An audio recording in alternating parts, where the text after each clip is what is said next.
Hi, I'm James Vincent, a piano teacher from Vincent Music. Today I'm going to be taking you through a piano tutorial on Deadline by Elissa and Milne. This is from the second grade piano for leisure, AMEB, and I'll play through first and we can talk about it.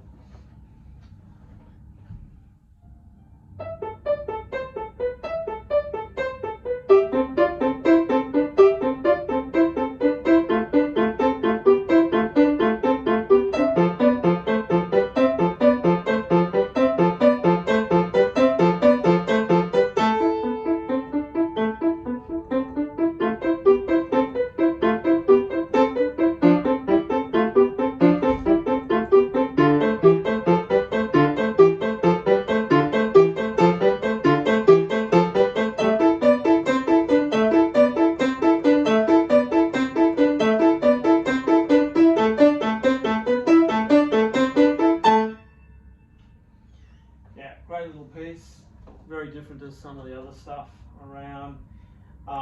You could argue it's minimalist, you can argue it's got a very interesting time signature, being 7/8, which is different from a lot of the other pieces you're going to probably doing in an exam.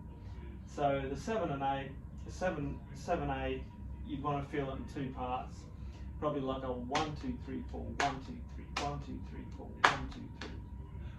Is a good starting point to get in the feel. You could also feel it 1 2 1 2 1 2 3 1 2 1 2 1 2 3. Not only is accenting a good way of learning it, it's a good way of just delivering it. It's just a slight accent with it.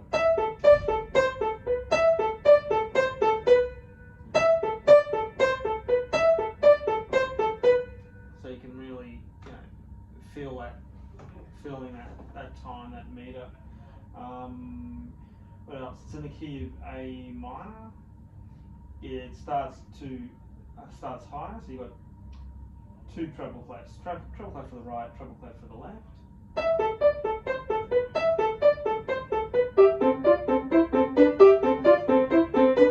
There's a lot of parallel motion here. Now, parallel motion is the idea of like one line copying the other line in shape, not necessarily the same notes though. So you see in bar 3, it has that pattern. And the left hand,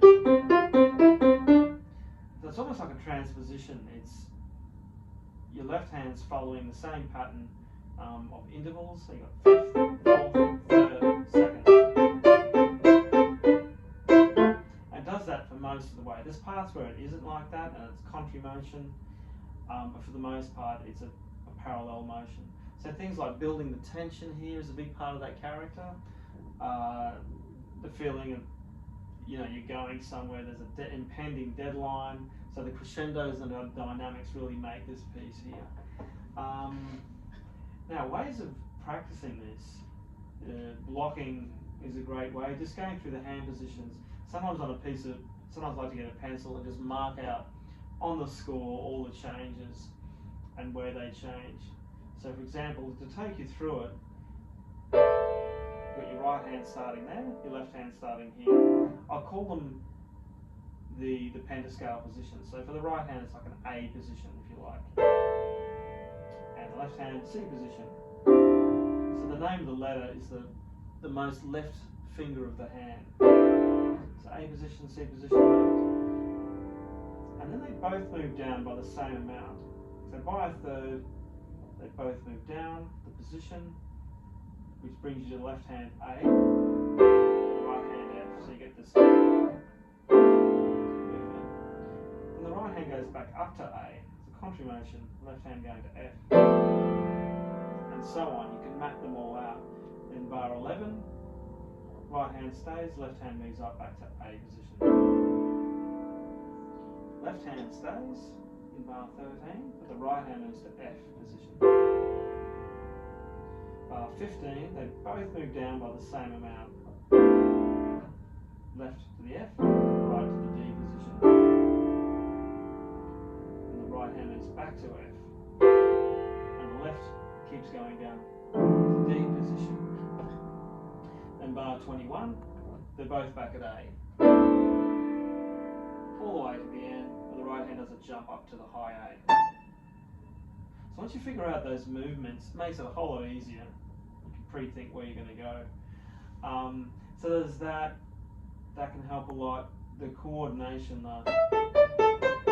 The way it's written, there's an interesting pattern of the fifth, fourth, third, second. Like it's very, very designed. But the second at the end, it turns around the other way, little twist.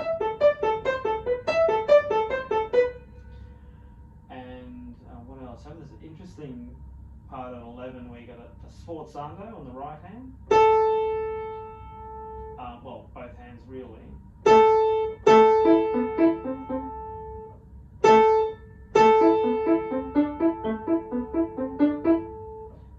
So it's like it's buried, that left hand's buried for a moment under the power of the right hand, the dynamic of that sforzando. And out of nowhere, the left hand appears in a really quiet way. And what else? Crescendo, little poco. So 17, crescendo, poco, a poco. Little by little, that means. You're gradually getting louder. From a mezzo forte to bar 21 to a fortissimo.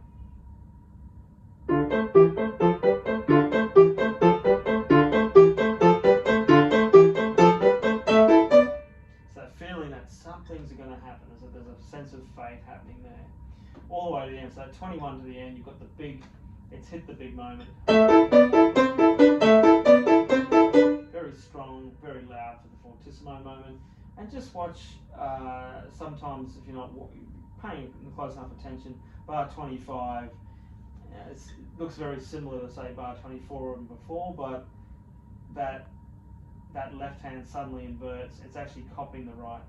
So at that point at 21, it's kind of a contrary motion,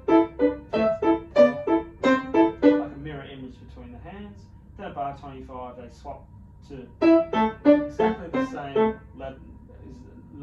exactly the same notes, letter names in each hand. And finally, for a final little twist in bar 26, like a little contrary motion before taking up to there. Oh, that note's a bit carrying on. That B flat playing up again. So anyway, yeah, Elissa Milne deadline. And anything else we can talk about? Things that might come up. Frantic, it's fast. Yeah, you can do some metronome practice with this to get the pulsing.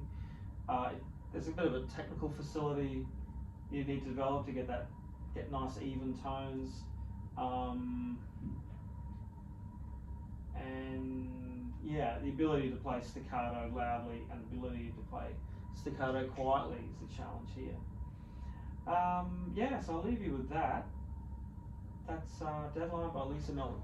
So I hope you found that helpful. Catch you later.